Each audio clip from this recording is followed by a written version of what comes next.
Bonjour à tous et bienvenue dans cette nouvelle vidéo. Aujourd'hui, je suis ravi de vous retrouver pour vous présenter les 10 erreurs de débutants à éviter quand on commence la moto. Je vais dire en numéro 1, c'est sous-estimer l'importance de l'équipement. J'en ai encore vu un dimanche, il roulait sans gants. C'est un délire de sentir le vent dans les paluches. Ce qu'il faut penser quand même, c'est que même à 30 km/h, on peut se brûler toute la jambe. Quand tu tombes sur des vidéos de chute, généralement c'est les mains directes, les paumes. Donc on préserve ses mains, c'est important, sinon après tu auras du mal à rouler. Un conseil qu'on dit souvent, mais qui est quand même pas complètement débile, c'est d'investir d'abord dans ton équipement et après dans ta moto. Mais c'est tout simple, si tu veux passer ton permis, bah, il te faut de l'équipement, donc des gants, des chaussures montantes, une veste de moto idéalement, alors je sais pas si tous l'imposent, mais je crois que si quand même, un casque. Évidemment. Je te mets des petits produits en description si tu veux regarder ce que ça donne. De la veste sportswear, celle que je peux porter pendant mes essais.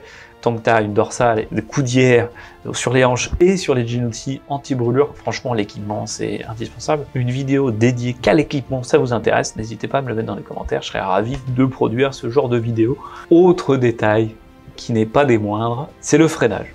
Comme avec une voiture. Ah bah là, ça marche pas du tout, c'est pas du tout le même délire là, à ce moment-là. Après, normalement, ton permis te permet d'appréhender aussi un freinage bien différent, le permis A2. L'arrière à fond ou panique avec le frein avant, ça c'est glissade assurée. Même si tu t'es fait le permis, tu l'as obtenu, t'as encore des fois des réflexes pas bons, donc ça c'est vraiment des erreurs de débutants. Troisième, penser qu'on sait déjà conduire. Je me suis fait des sacrées frayeurs, même des fois quand t'es plutôt tranquille au niveau de la conduite et qu'il y a un nid de poule, tu l'as pas vu venir, t'avais la main un peu molle, et là tu te retrouves avec potentiellement une chute, des grosses frayeurs, ça arrive, déstabiliser la moto pour plein de raisons, une caisse qui s'insère et que tu l'avais pas anticipé, donc vraiment rester vigilant, bien concentré, c'est important, tout le temps en fait, même quand tu débutes, tout le temps.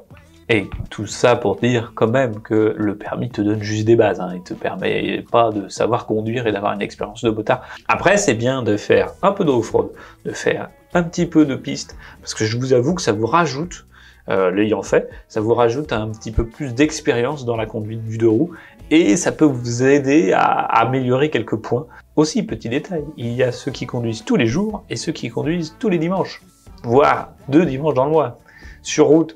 Donc là, c'est la petite soupape, l'ouverture, on se fait kiffer, on prend plaisir, sauf que, bah oui, les réflexes, l'habitude, on l'a plus, on l'a un peu perdu pendant tout l'hiver, on reprend ça au printemps, et bah ça peut arriver des accidents pour l'occasion. Voilà, donc reste toujours bien vigilant.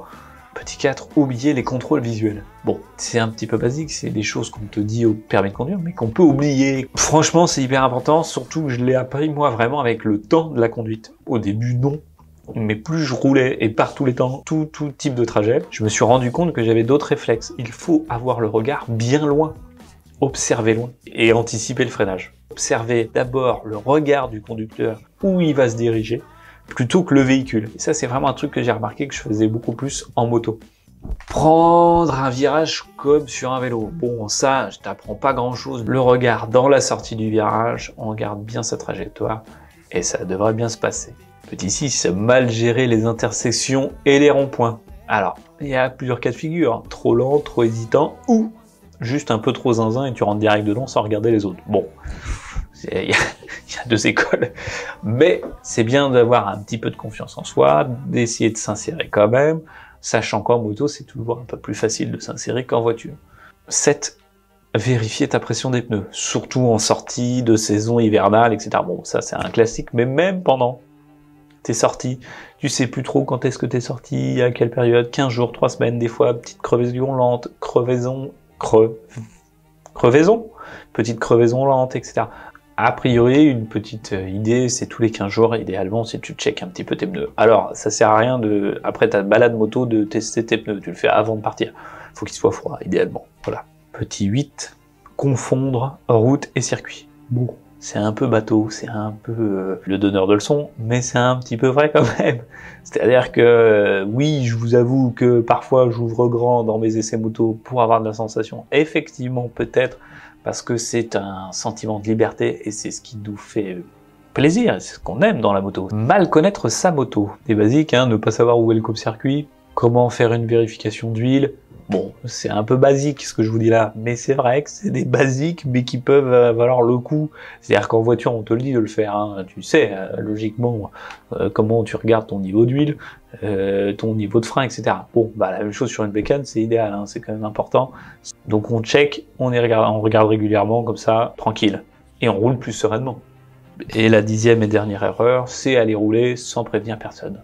Panne, chute, perte de réseau, tu galères tout seul. Alors, moi, je suis pas très fanat d'aller faire des balades en groupe, désolé pour ceux que ça peut intéresser, et bon, ça sera pas avec moi. Je sais qu'il y en a beaucoup qui aiment.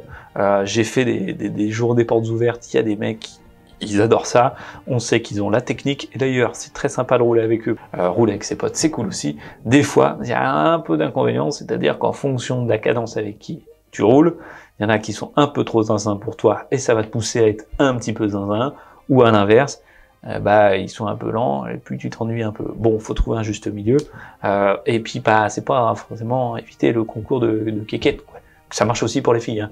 Mais généralement vous êtes quand même beaucoup plus sereine et beaucoup plus tempérée dans votre attitude que nous, hein, certains un peu zinzin du ciboulot. Voilà. Et si tu penses à certaines erreurs, n'hésite pas à le mettre dans les commentaires. Je les ai peut-être pas toutes notées. Ton expérience, c'est important, ça aide beaucoup la communauté aussi. Je suis ravi que vous soyez de plus en plus nombreux sur la chaîne. Il y a une fonction membre. Pour certains, ils ont déjà trouvé le fonctionnement. Je vais rajouter du contenu exclusif que pour les membres.